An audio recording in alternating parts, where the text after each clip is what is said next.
अध्याय 2 देख रहे हैं। न्यू किंग्स एंड किंगडम्स, नए राज्य और साम्राज्य। इसमें हम बात कर रहे हैं उन डायनेस्टीज की, उन राजवंशों की जो 7वीं शताब्दी यानी 7th सेंचुरी। जब भी मैं बोलता हूं तो मैं 700 नहीं बोल रहा हूं, मैं 600 से शुरुआत करूंगा, क्योंकि जैसे अभी 2021 है तो हम क्या बोलते हैं, 21वीं सदी चल रही है ना, तो हम 600 से शुरुआत करेंगे इसकी। तो जब 7वीं सेंचुरी जब ये होने लगी, ठीक, मतलब 7वीं के बाद, इसके बाद तभी तो हम बात कर रहे हैं 700 से लेकर 1750 की ना। तो 700 के बाद बहुत सारे राजवंश आए। इसमें से कुछ ऐसे राजवंश हैं जिनका मैं नाम बताना चाहूंगा, जिनको दिमाग में आपको बिठा लेना है। ये 7वीं और 12वीं सेंचुरी, मतलब 700 से आप 1200 मान लीजिए ईसवी, इसके दरमियान ये बड़े प्रभुत्व में रहे और बड़ा इनका नाम हुआ, बड़े बड़े राजवंश इन्होंने या एरिया बनाए। देखिएगा, सबसे पहला नाम मैं ले रहा हूं गुर्जर प्रतिहार। ये सेंट्रल रीजन हो गया, यानी अगर हम बात करें तो उत्तर प्रदेश, मध्य प्रदेश जहां पर आता है वो इलाका हो गया। फिर आप आइए ईस्टर्न साइड में, यानी उत्तर दक्षिण पूर्व, पूर्व की तरफ आ जाइए, पाल, बंगाल की साइड में। थोड़ा दक्कन की तरफ आ जाइए, मतलब साउथ में, पूरा साउथ नहीं जा रहे, थोड़ा ऊपर ही रह रहे हैं, डेक्कन। डेक्कन, ये जो दक्कन का इलाका है, दक्कन का पठार जहां पर है, उसके पास का इलाका, ये सब इलाका राष्ट्रकूट, राष्ट्रकूट हो गए, गुर्जर प्रतिहार हो गए, पाल हो गए। इसके अलावा जो दिल्ली अजमेर का साइड है, यहाँ पर चहमांस थे। चहमांस आगे चल के चौहान इनको कहा गया। तो ये चौहान, गुर्जर प्रतिहार, पाल और राष्ट्रकूट, इनका एरिया भी देख लिया आपने। इनको दिमाग में बिठा लीजिए, इनका नाम बार बार आने वाला है इस डिस्कशन में। इनके जो बॉर्डर थे ये बहुत क्लियर नहीं है, क्योंकि कभी ये जीतते थे, इन पे आक्रमण कर देते थे, कभी ये इन पे आक्रमण कर देते थे, कभी इनकी जमीन ये हो जाती थी, कभी इनकी जमीन ये हो जाती थी।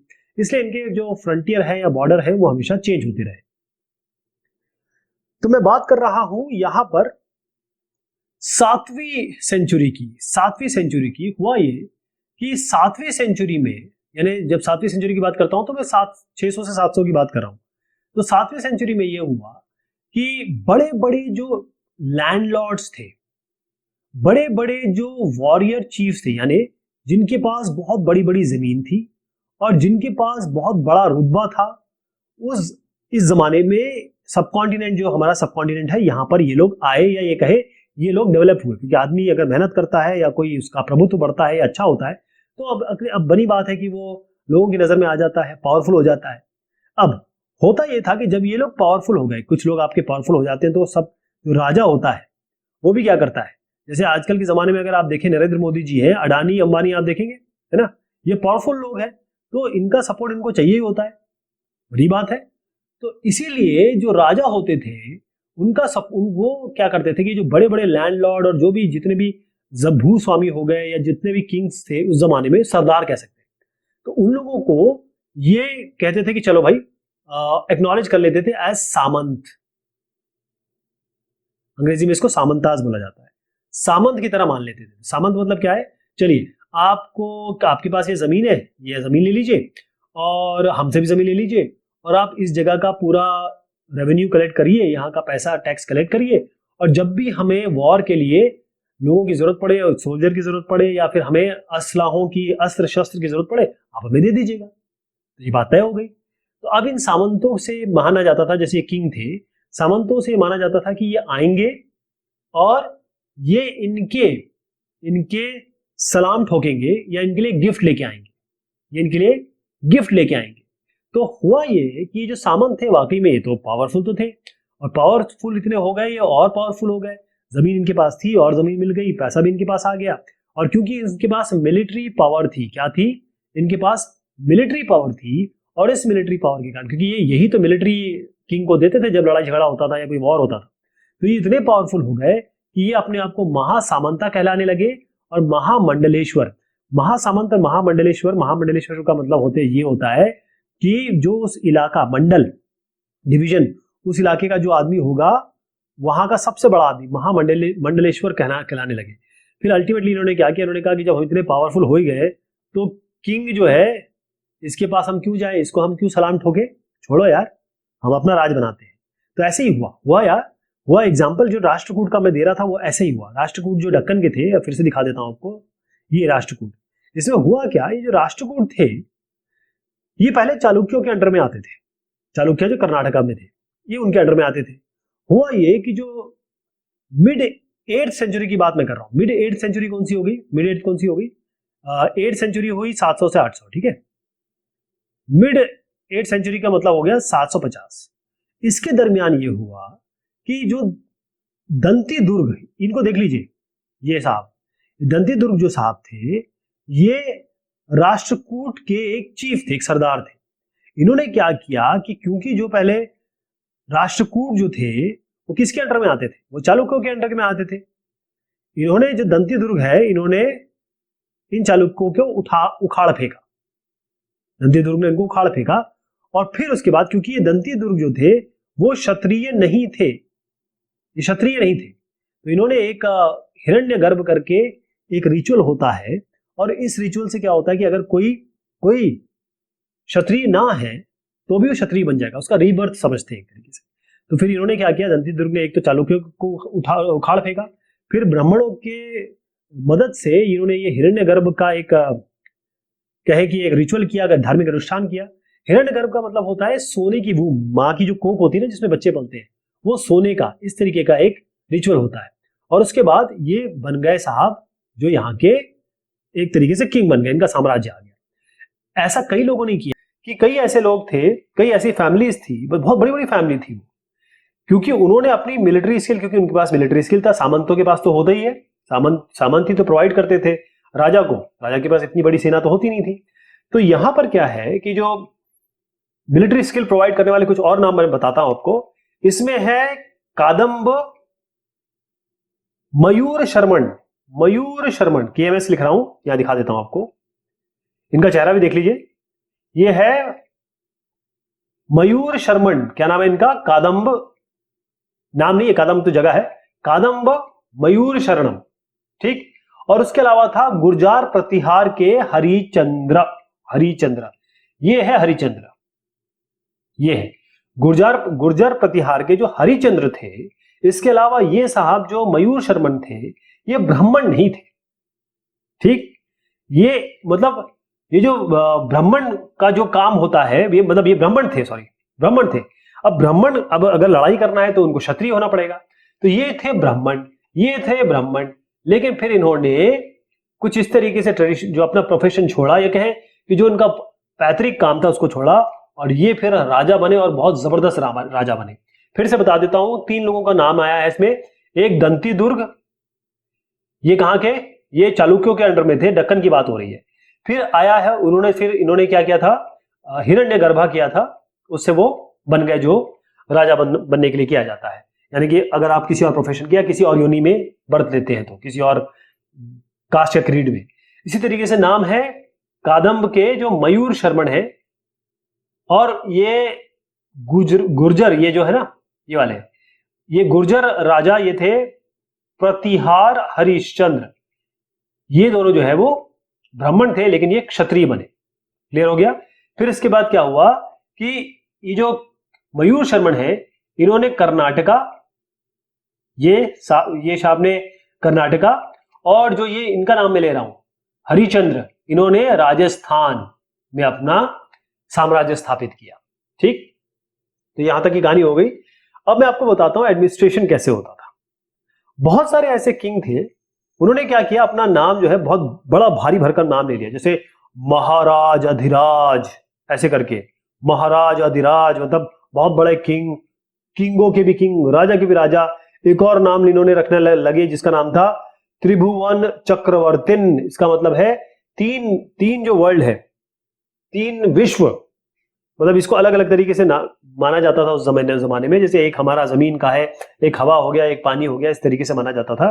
तो ये बड़े बड़े नाम इन्होंने लिए, फिर से बता देता हूं, बहुत बड़े बड़े नाम इन्होंने लिए जो राजा थे, महाराज अधिराज और त्रिभुवन चक्रवर्तिन, त्रिभुवन चक्रवर्तिन महाराज अधिराज। त्रिभुवन चक्रवर्तिन का मतलब होता है तीनों जो वर्ल्ड है उसके राजा। अब इसमें क्या हुआ कि एक, ठीक है, बहुत बड़े महाराजा अधिराज तो हो गए, महाराज अधिराज, और इसके अलावा दूसरा नाम क्या बताया था मैंने, त्रिभुवन चक्रवर्तिन। इसको मैं त्रिभुवन मतलब मतलब होता 3, त्रिभुवन चक्रवर्तिन।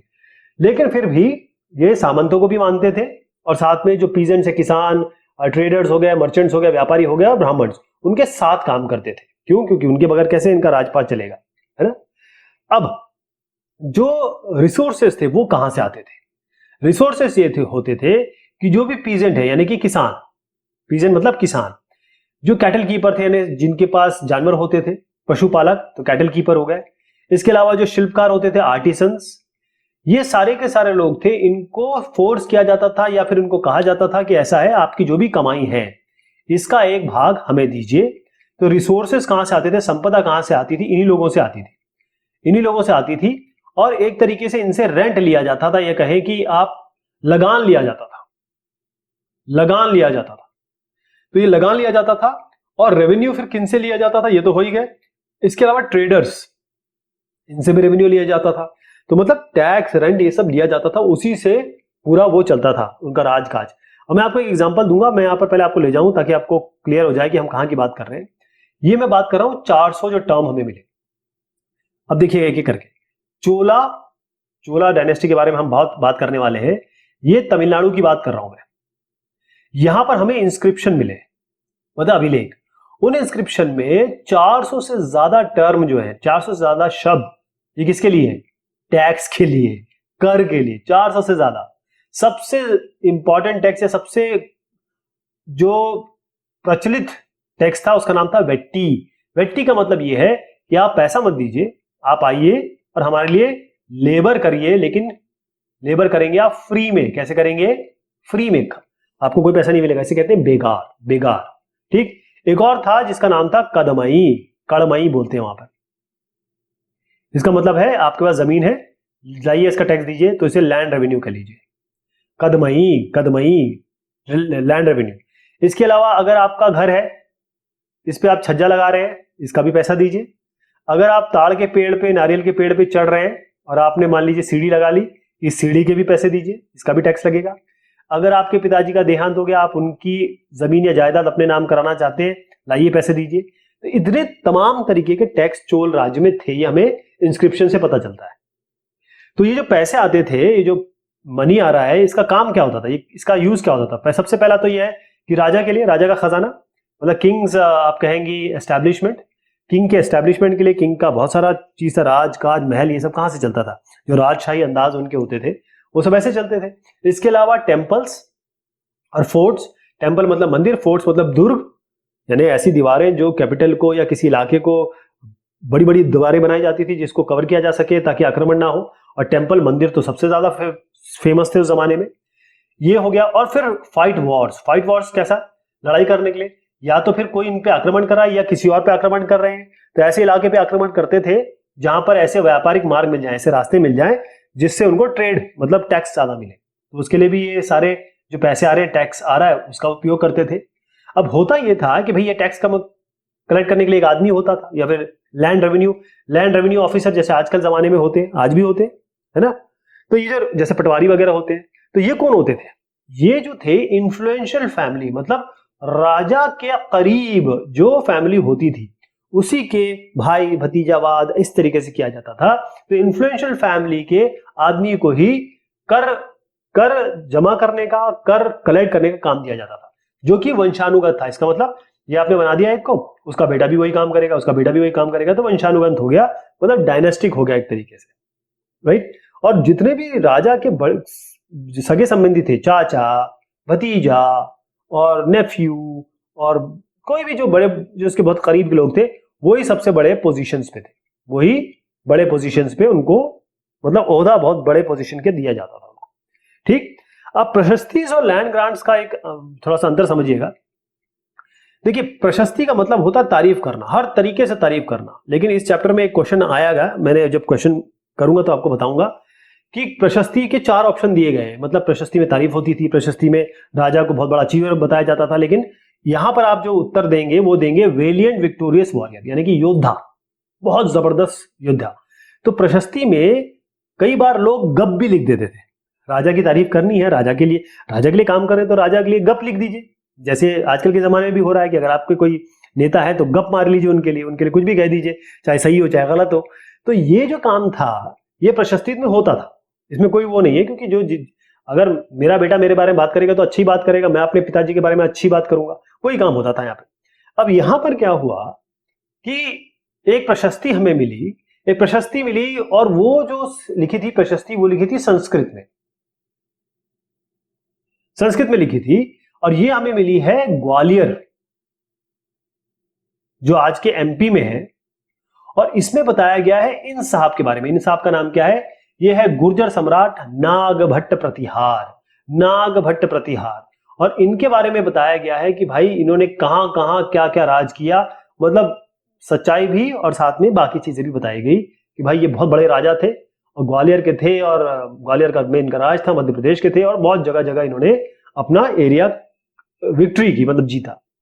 अब होता यह था कि एक चीज होती है ब्रह्मदेय। क्या नाम है? ब्रह्मदेय।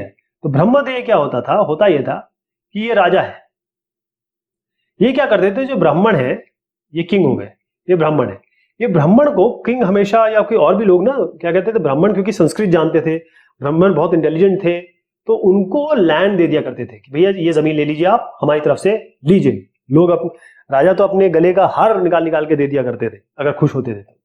तो ये जो, जैसे आजकल क्या होता है, अगर आपको जमीन लेनी है तो आप जाते हैं कहां पर, कचहरी में जाते हैं, वहां आप एक रजिस्ट्री आपकी होती है, इसमें जो टैक्स होता है वो सरकार ले लेती है, बाकी आपका ये रजिस्ट्री पेपर हो जाता है, इसमें सब लिखा होता था कि किसकी जमीन है, क्या जमीन है, कितना इसका दायरा है, ये सब लिखा होता है।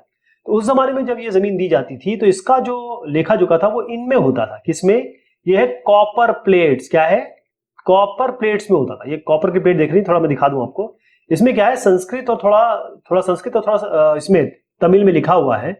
और यहां पर आप देखें ये जो गोला सा लगा हुआ है ना, इसका मतलब ये है कि आदि का रॉयल सील कहते थे, रॉयल राजशाही सील।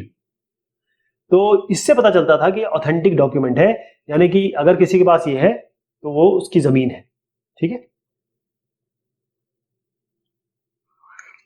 अब इसमें मैंने आपको बताया था प्रशस्ति के बारे में। प्रशस्ति में हमेशा ओनली प्रेज, ओनली तारीफ ही की जाती थी, जैसे हमने अभी नागभट्ट साहब के बारे में देखा। लेकिन यहां पर एक अनयूजुअल चीज हुई इस जमाने में। मैं बता रहा हूं कि इस जमाने में, ये 12वीं शताब्दी की बात कर रहा हूं। 12वीं की शताब्दी की जब भी मैं बात करूं तो आप समझ लीजिएगा 1100 से 1200 की बात कर रहा हूं मैं। ठीक है। 12वीं शताब्दी की जो बात करूं, या 12वीं शताब्दी, यस 708, हाँ 100 में चलता है। तो 12वीं शताब्दी की जब मैं बात करूंगा तब आप देखिएगा यहां पर एक साहब हुए कलहन। ये कलहन साहब, इन्होंने लिखी रजत रंगिनी। क्या किताब लिखी? रजत रंगिनी। बेसिकली किताब नहीं, इसको पोयम कहा गया, बड़ा पोयम। एक क्वेश्चन आएगा आगे जब मैं क्वेश्चन ऐसे कराऊंगा, उसमें पूछा गया है कलहन ने जो पोयम लिखी वो क्या नाम था उसका, तो रजत रंगनी है। तो पोयम, इन्होंने पोयम लिखी, और किस पे लिखी? उन पे लिखी जो किंग है, कहां के? कश्मीर। तो इस इलाके में जो राज करते थे उस जमाने में, उन किंग के बारे में कलहन साहब ने, इनके बारे में रजत रंजनी लिखा।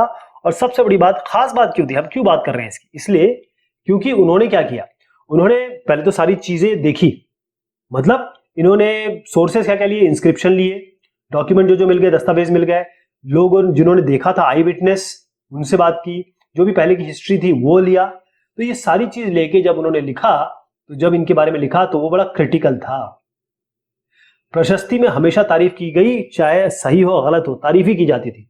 लेकिन यहां पर कलहन साहब ने, ये जो राजा थे कश्मीर के, उनकी भूरी भूरी आलोचना की, प्रशंसा नहीं, आलोचना की। ठीक है, ये चीज की थी कलहन साहब की।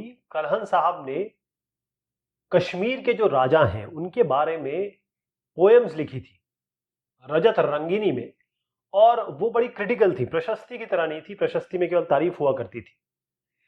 फिर हमने बात की थी वॉरफेयर फॉर वेल्थ। इसका मतलब यह है कि युद्ध किसके लिए? पैसे के लिए, पैसे के लिए। तो होता यह था कि मान लीजिए एक डायनेस्टी है और ये दूसरी डायनेस्टी है। हमेशा ये डायनेस्टी दूसरे डायनेस्टी या एक राजवंश दूसरे राजवंश के एरिया को कंट्रोल करने की कोशिश करता था, या उसका नियंत्रण करने की कोशिश करता था, जिसके लिए अमूमन लड़ाइयां होती थी, संघर्ष होते थे। एक इसमें इंपॉर्टेंट जगह यहां पर मैं आपको इस चित्र में ले चलता हूं।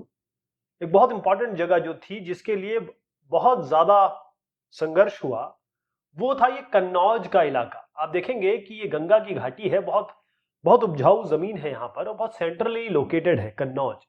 तो इसके लिए 3, मैं आपको दिखाता हूं कौन कौन, पहले बता दूं कौन कौन है इसमें। गुर्जर प्रतिहार, राष्ट्रकूट और पाल। ये गुर्जर प्रतिहार, राष्ट्रकूट और पाल, ये तीनों ही 3 हो गए ना, 3 लोग आपस में, 3 डायनेस्टीज, राजवंश आपस में इस जगह के कंट्रोल के लिए लड़ते रहे और इसी को कहा जाता है त्रिदलीय संघर्ष। क्या कहा जाता है? ट्राईपार्टाइट। ये हिस्टोरियंस कहते हैं इसको। ट्राई मतलब 3, पार्टाइट मतलब पार्टी, 3 दल, स्ट्रगल मतलब लड़ाई, युद्ध। तो इसके लिए काफी लड़ाइयां हुई। अब होता यह था कि जैसे कोई राजा है, अब हमने पहले जब बात की थी तो हमने देखा था कि जैसे जो बड़े बड़े राजा थे वो क्या करते थे, अगर कोई किंग है तो वो बनाता था टेम्पल, बड़े बड़े टेम्पल बनाता था। और टेम्पल और इन मंदिरों से वो दिखाता था कि उसके पास कितना वेल्थ है, कितना पावर है, कितनी सत्ता है, कितना रिसोर्सेस है, संसाधन। अब अगर आप देखेंगे कि चोर जो होता है वो कम से केवल ये देखता है कि किसके जेब में ज्यादा पैसा है या जिसके पास पैसा ज्यादा है उसी पे वो अटैक करता है। किसी गरीब पे क्या करेगा? कुछ नहीं मिलेगा उसको। सेम चीज यहां होती है कि जब मैंने आपको बताया कि एक डायनेस्टी जो है दूसरे डायनेस्टी पे नियंत्रण करना चाहती थी या फिर कंट्रोल करना चाहती थी, तो होता यह था कि मान लीजिए यहां के राजा ने एक टेम्पल बना दिया, तो ये जो टेम्पल है यहां का राजा इस पे अटैक करेगा और इस टेम्पल, क्योंकि इस पे बहुत पैसा होता था, इस टेम्पल को या तो तोड़ देगा या इस टेम्पल से पैसा लेके चला जाएगा। मेन चीज ये होती थी। तो कहने का मतलब ये है कि जो टेम्पल थे वो यहां पर इस जमाने में अपना पावर दिखाने के लिए बहुत इंपॉर्टेंट, मतलब वही जगह थे। और एक दूसरे पर अटैक करने का मतलब बेसिकली टारगेट होता था कि भाई टेम्पल पे अटैक किया जाए, क्योंकि टेम्पल बहुत ज्यादा पैसा था, टेम्पल बहुत ज्यादा रिच थे। अब जब ये बात, अगर मान लीजिए आपके पड़ोस के किसी चोर को पता चल गया कि आपने ऐसा ऐसा कर रखा है, आपके पास अथाह पैसा है और आपकी कोई सिक्योरिटी नहीं है, तो जो पड़ोस से बगल वाला मोहल्ला होगा उसको भी यही लगेगा। तो बिल्कुल जब यहां इनको लग रहा है, इसको इनके साथ लग रहा है, तो यहां वाले को भी लगेगा। तो ये है अफगानिस्तान। और अफगानिस्तान में एक गज्जन जगह की बात करें हम, गज्जन, गजनी राजधानी थी किसकी? महमूद गजनवी की। किन साहब की? महमूद गजनवी की। ध्यान रखिएगा इनका नाम सुल्तान महमूद लिखा है, कई जगह पे आप महमूद गजनवी या महमूद गजनी सुनेंगे। तो अफगानिस्तान के उस जमाने के बहुत बड़े रूलर हुए, उनका नाम था सुल्तान महमूद। गजनी के थे, गज्जन इलाका है ये, एक गज्जन इलाका मैं लिख देता हूं, ये गज्जन इलाका है, इसीलिए ये इनकी राजधानी गजनी में थी। और इन्होंने जो राज किया वो किया 997 से लेकर 1030 तक। अब ये जो साहब थे इन्होंने बहुत जबरदस्त कंट्रोल अपना बढ़ाया, बहुत जगह बढ़ाया। ये ईरान तक चले गए, सेंट्रल एशिया पे आ गए, नॉर्थ वेस्ट पार्ट पे चले गए, सब कॉन्टिनेंट के बहुत जगह ये आए। तो मेन चीज ये थी कि इनको जब ये अंदाजा हुआ या इनको जब पता चला कि यहाँ जो हिंदुस्तान में या हमारे सब कॉन्टिनेंट में जो टेम्पल्स बनते हैं इनके पास काफी पैसा है और वो पैसा है उसी टेम्पल में दिखाते हैं या पैसा टेम्पल में बहुत होता है, तो ये सीधा आते थे और टेम्पल पे अटैक करते थे। क्यों? क्योंकि अगर आप हिंदुस्तान की संस्कृति देखें तो यहाँ के हिसाब से टेम्पल बड़े पाक होते हैं, या जब बाहर की संस्कृति देखेंगे उनके लिए टेम्पल एक बस स्ट्रक्चर है। तो ये आते थे, यहाँ से पैसा लेके चले जाते थे। तो ये जो काम किया इन्होंने हर साल, ऑलमोस्ट एवरी ईयर, हर साल एवरी ईयर ये साहब जो है ये आते थे और टारगेट करते थे मंदिरों को, हमारे मंदिरों को। और एक यहाँ पर आप जो देख रहे हैं टूटा फूटा मंदिर, वो है सोमनाथ का मंदिर है जो गुजरात में ये सोमनाथ का मंदिर है, जो महमूद गजनवी आए यहाँ से पैसा ले गए, तो जो भी तोड़ फोड़ हुई वही आप देख रहे हैं। अब जो भी ये पैसा ले गए उन्होंने, ये देखिएगा ये जो मैं आप दिखा रहा हूं इलाका, ये है गजनी का इलाका है। वहां पर इन्होंने अपना बेसिकली, यहां से पैसा जाएंगे तो कहीं ना कहीं लगाएंगे, तो अपनी राजधानी को बनाने में लगाया, राजधानी को बनने में लगाया। लेकिन एक चीज हुई इसमें, एक चीज ये हुई कि महमूद गजनवी का काम ये था, वो आता था और बस एक टेम्पल को तोड़ा या फिर एक टेम्पल से पैसे लिए और बस भाग चला गया वापस। लेकिन अब इनको ये ख्याल आया कि जहां मैं जिन लोगों को जाके हरा के आ रहा हूं या जिनको कॉन्कर करके आ रहा हूं, जीत के आ रहा हूं, उन लोगों के बारे में पता तो चले। एक इच्छा हुई इनकी। तो इन्होंने क्या किया, महमूद गजनवी साहब ने अल बिरूनी साहब, ये जो साहब है, इनको कहा कि ऐसा है, ये बड़े इंटेलिजेंट साहब थे उस जमाने में, इनको कहा कि ऐसा है, मुझे जरा हिंदुस्तान के बारे में या इंडियन सब कॉन्टिनेंट के बारे में बताओ यार। तो उसने कहा ठीक है, हम लिख देते हैं। तो इन्होंने अल बिरूनी साहब ने महमूद गजनवी के कहने पर एक किताब लिखी जिसको कहते हैं किताब अल हिंद। क्या नाम है? किताब अल हिंद इन्होंने लिखी। और आज के जितने भी हिस्टोरियंस हैं, आज के जितने भी इतिहासकार हैं, उनके लिए किताब उस जमाने के का सजीव चित्रण है कि उस जमाने में क्या हुआ था। राइट?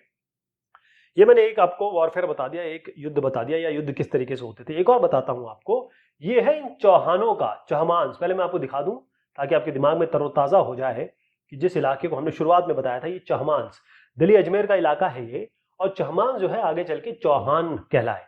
तो इन चौहानों के बारे में ये है कि ये जो चौहान थे, दिल्ली अजमेर का इलाका ये था जिसपे ये कंट्रोल करते थे, और फिर इन्होंने अपना कंट्रोल बढ़ाया। जैसे ही वो आगे आए तो इनको आगे आना था, तो इधर आए, इधर चले गए। तो जहां पर वो नीचे की तरफ आए तो यहां पर इनको चालुक्य जो है उन्होंने रोका। और यहां पर आप देखिएगा गुजरात के जो चालुक्य थे उन्होंने रोका। और जैसे ही वो western, north south east west, जब वेस्टर्न उत्तर प्रदेश इस तरफ ये चले गए तो यहां पर इनको गढ़वालियों ने रोका। गढ़वाल आप अगर उत्तराखंड जाएंगे तो वहां आपको दो प्रजातियां मिलेंगी, दो अलग अलग बाइफर्केशंस मिलेंगे। कुछ गढ़वाली होते हैं, कुछ कुमाऊनी होते हैं। अगर देहरादून का इलाका हो जाएगा तो गढ़वाल हो जाएगा, अगर आप नैनीताल की तरफ निकल जाए तो कुमाऊनी हो जाएगा। तो गढ़वाल जो लोग थे उन्होंने इनको रोका। किनको रोका? चौहानों को, चौहानों को। इसलिए अगर आप देहरादून या इस इलाके में आएंगे तो आपको बहुत सारे चौहान मिलेंगे, बहुत सारे लोगों का नाम चौहान है यहाँ पे। अब जो सबसे जबरदस्त चौहान हुए जिनका हम नाम जानते हैं, उनका नाम है पृथ्वीराज तृतीय। पृथ्वीराज चौहान तृतीय, नाम याद रहेगा। देखिए यहां पर भी दिया हुआ है पृथ्वीराज चौहान तृतीय। अब इनका नाम क्यों हम जानते हैं, अब सुनिए।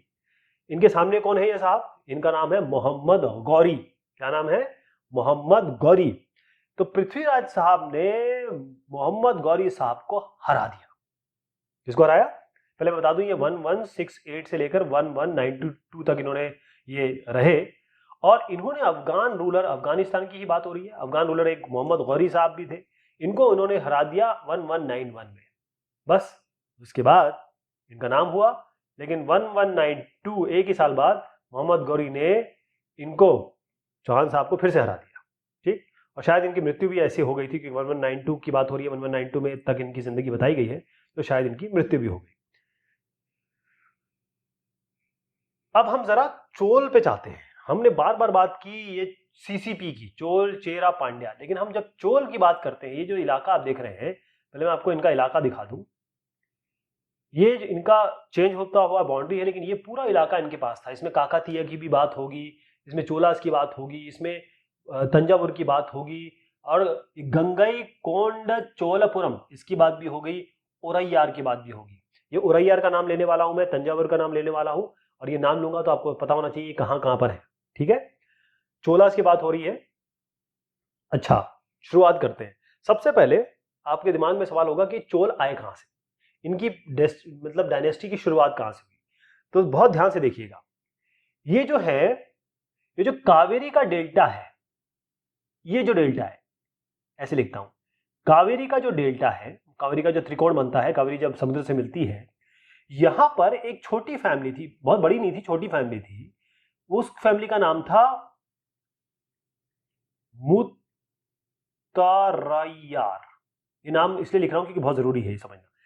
छोटी फैमिली थी, मतलब उसका कंट्रोल था यहां पर। ठीक है? अब ये लोग जो थे, ये किसके अंडर में थे? ये पल्लवास के अंडर में थे। किसके अंडर में थे? पल्लवास के अंडर में थे। ठीक है? जो पल्लवास कहां का? कांचीपुरम। कांचीपुरम की बात हो रही है, केएम कर देता हूं, कांचीपुरम पल्लव। ठीक है? यहां तक बात हो गई। अब मैं बात कर रहा हूं विजयालय की। ये जो है, इनका नाम याद रखिएगा, ये पहले बहुत इंपॉर्टेंट हमारे फाउंडर रहे चोला राजवंश के। तो विजयालय, ये जो विजयालय है, जो कि कहां से थे? चोल की बहुत पुरानी फैमिली, उसके एक मेंबर थे। और ये फैमिली कहां की थी? मैंने आपसे कहा था उरैयार का नाम लूंगा, उरैयूर। ठीक? तो आप समझ गए, मुतैयार के पास ये डेल्टा था, विजयालय, और ये मुतैयार पल्लवा से रिलेटेड थे, और विजयालय जो थे चोल से रिलेटेड थे, और उरैयूर की बात कर रहा हूं। ठीक? इन्होंने क्या किया? विजयालय ने इन मुतैयार से को हरा दिया और इनसे ये डेल्टा ले लिया। विजयालय ने ये जो डेल्टा है ट्रायंगल बना देता हूँ, कावेरी डेल्टा इन्होंने किन से ले लिया, मुतरैयार लोगों से ले लिया।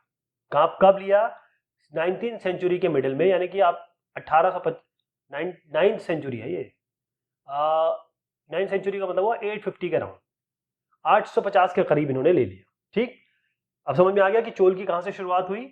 चोल की शुरुआत यहां से हुई और उन्होंने फिर ये जो तंजावुर, मैंने कहा था तंजावुर का नाम लेने वाला हूं, तंजावुर जो टाउन है वो बसाया, और साथ में यहां पर ये जो मंदिर देख रहे हैं आप, ये मंदिर है निशुंभ सूदिनी। किसका है, निशुंभ सूदिनी, NSI लिख रहा हूं, निशुंभ सूदिनी, ये है उनका मंदिर बनाया। तो दो चीजें इन्होंने की, तंजावुर एक सिटी बिल्ड की और साथ में एक निशुंभ सूदिनी का मंदिर बनाया। ध्यान रहेगा, विजयालय जो थे वो शुरुआत उन्होंने की चोल की। इसके बाद इनकी कहानी आगे बढ़ गई। ठीक, ये विजयालय जो थे उसके बाद इन्होंने बहुत सारी अपना रीजन बढ़ाया। ये जो है पल्लव हो गए, पांडव हो गए, उन सब जगह इन्होंने अपना कंट्रोल स्थापित करने की कोशिश की और बहुत जगह ये सक्सेसफुल भी हुए। अब यहां पर विजयालय की बात हो गई। विजयालय के बाद आए राजराजा प्रथम, राजराजा वन। ये साहब हैं, ये राजराजा वन, ये विजयालय के बाद सबसे पावरफुल चोला रूलर साबित हुए। ये बने 1985 में, 985 में, फिर से लिख देता हूं, 985 में ये किंग बने, राजा बने, और इन्होंने भी वही काम जारी रखा, बहुत एरिया इन्होंने बढ़ाया। और जो एडमिनिस्ट्रेशन था, जो एम्पायर था चोल एम्पायर का, उसका जो एडमिनिस्ट्रेशन था, यानी कि प्रशासन था, एडमिनिस्ट्रेशन कर देता हूं, उसको रीऑर्गेनाइज किया, एक तरीके से व्यवस्थित किया। इसके बाद जो राजराजा है, राजराजा वन के पुत्र, उनके बेटे का नाम है राजेंद्र वन।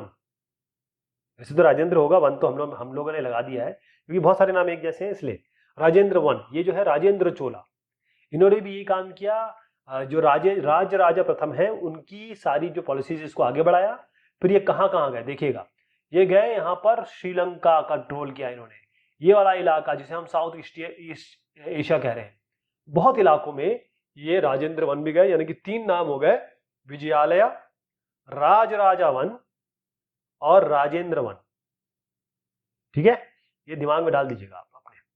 अब इस जमाने में जैसे मैंने आपको बताया कि इन्होंने जो विजयालय है, इन्होंने क्या किया था, तंजावुर, मैंने आपको तंजावुर के बारे में बताया था, इन्होंने तंजावुर में सिटी बसाई, मतलब वो तंजावुर सिटी इन्होंने बसाई है विजयालय ने। लेकिन तंजावुर में और दूसरा तंजावुर प्लस लिख दे रहा हूं, इसका नाम है गंगई कोंड चोलापुरम, गंगई कोंड चोलापुरम। ये देखिएगा आप, यहां पर इन्होंने बड़े बेहतरीन मंदिर बनाए। और ये जो है तंजावुर तो इन्होंने बनाया था, बिल्ड किया था, लेकिन बनाया किसने, तंजावुर को बनाने का काम विजयालय ने किया, लेकिन मंदिर और ये सब बनाने का काम किसने किया, राजराजा वन और राजेंद्र ने। ध्यान रहेगा, बहुत मार्वल चीज बनाई, बेहतरीन चीज बनाई। ये आपको दिखा देता हूं, जो राजराज और राजेंद्र ने जो बनाया अपने, मतलब एक तरीके से उनका काम आगे बढ़ाया अपने विजयालय का। तो यहाँ पर देखिए, ये है गंगई कोंड चोलापुरम। यहाँ पर बहुत बेहतरीन स्कल्पचर, किस तरीके से ये स्कल्पचर बनाए गए हैं, क्या यहाँ पर आकृति बनी है, बेहतरीन चीज बनी है यहाँ पर। तो यहाँ पर एक नई चीज हुआ ये कि ये है मंदिर। ठीक है साहब, ये हो गया मंदिर। ये जो मंदिर है, राजा क्या करते थे, या जो बड़े बड़े जो पैसे वाले होते थे, वो बहुत बड़ा इलाका मंदिर के लिए दे दिया करते थे। अब ये जो इलाका है, यहीं पर इसी जो मंदिर का इलाका है, या जो मंदिर है, वो न्यूक्लियाई हो गया, ये कहें कि वो सेंटर पॉइंट हो गया सारे डेवलपमेंट के लिए, सारे रेसिडेंस के लिए। लोग यहीं पे आके बसने लगे। कहने का मतलब ये है कि जो भी जमीन इनके पास आती थी, अब जमीन बहुत बड़ी थी तो यहाँ पर पैदावार भी होती थी, यानी कि प्रोड्यूस होता था। प्रोड्यूस जो होता था वो उपज होती थी, तो पैसा आता था उसको बेचने पर। तो ये जो प्रोड्यूस है या पैसा है, वो उस मंदिर के आसपास के लोग में जो लोग रह रहे हैं, चाहे वो प्रीस्ट हो, चाहे वो माला बनाने वाले हो, गार्लैंड मेकर्स, चाहे वो खाना बनाने वाले कुक्स, चाहे वो मेहतर हो, स्वीपर्स, चाहे वो म्यूजिशियन हो, डांसर हो, जितने भी लोग इस इलाके में आके बसे या इस मंदिर से वो अपनी जीविका चलाते थे। ये मंदिर जो है, ये सेंटर बन गए।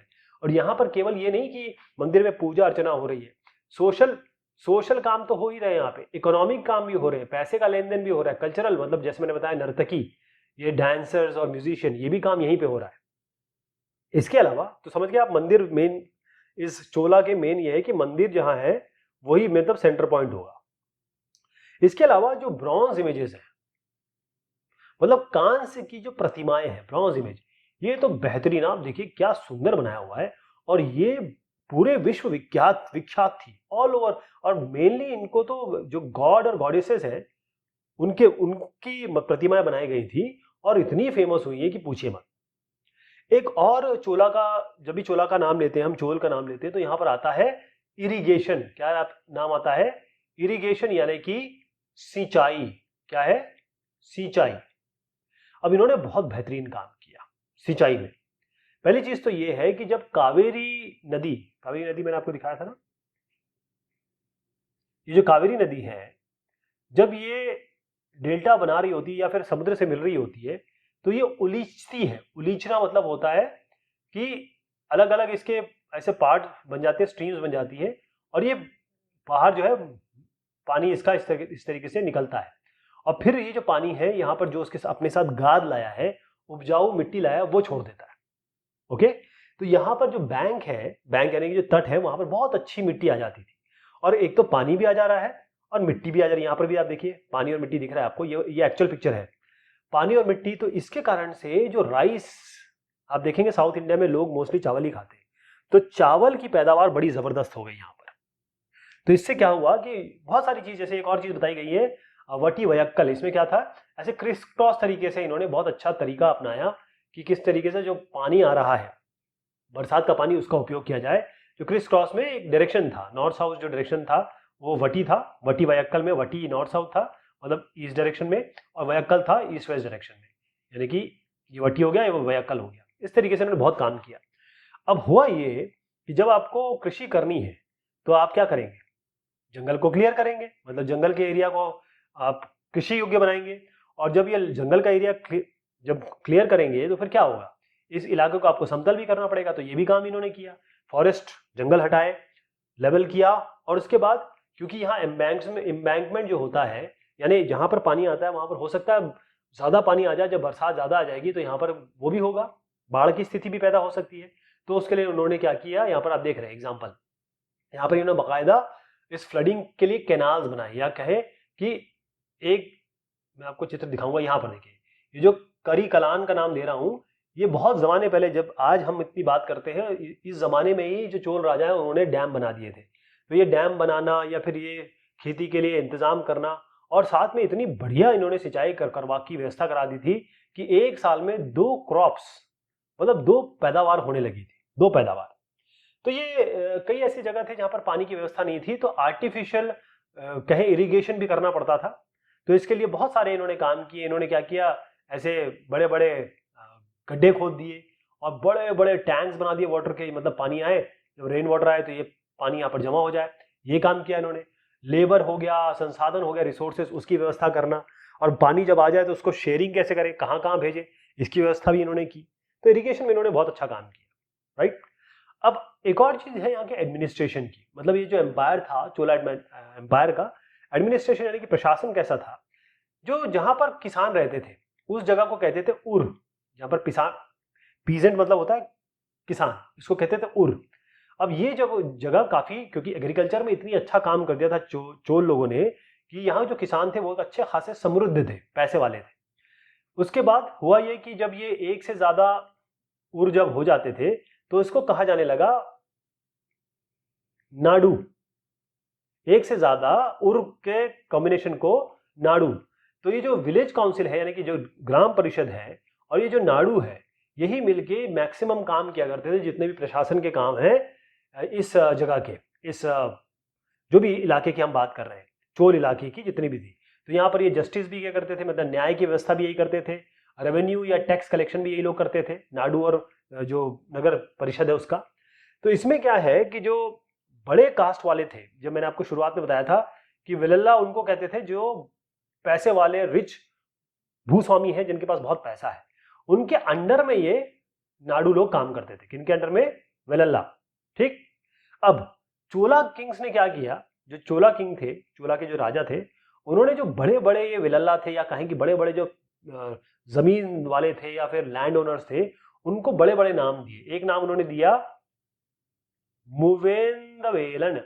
मुवेंदवेलन, ये जो मुवेंदवेलन है, इसका मतलब ये है कि आप 3 किंग्स, चोला, चेरा, पांड्या, या फिर ये कहें कि जो भी किंग की बात उस समय में कर रहे हो, कि आप 3 लोगों की सेवाएं कर रहे हैं।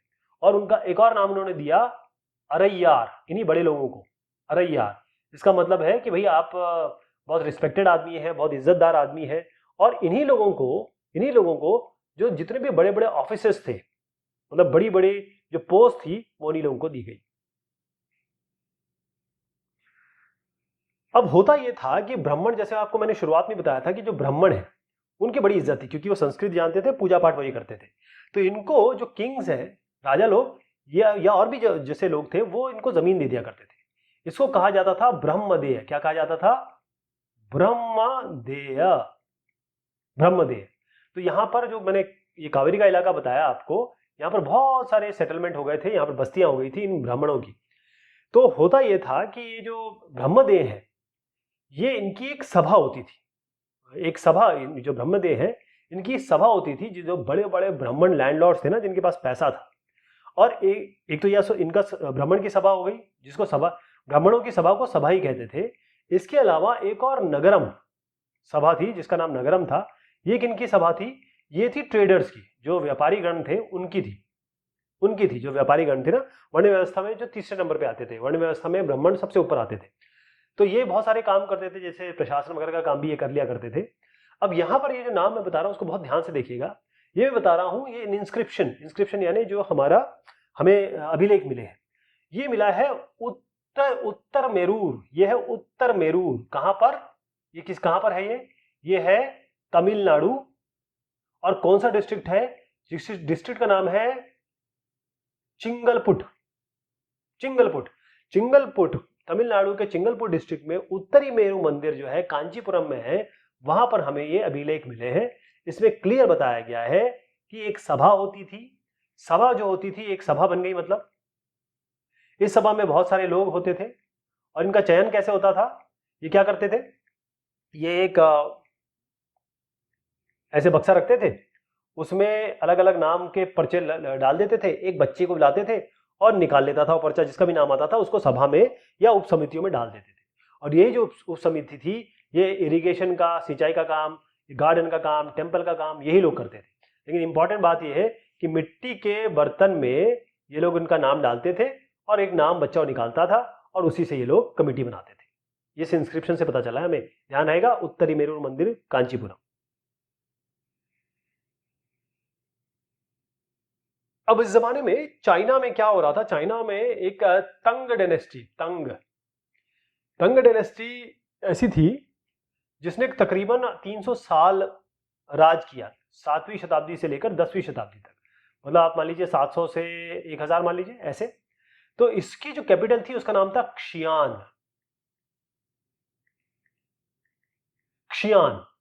अब ये उस जमाने में विश्व के सबसे बड़ी सिटीज में से एक थी।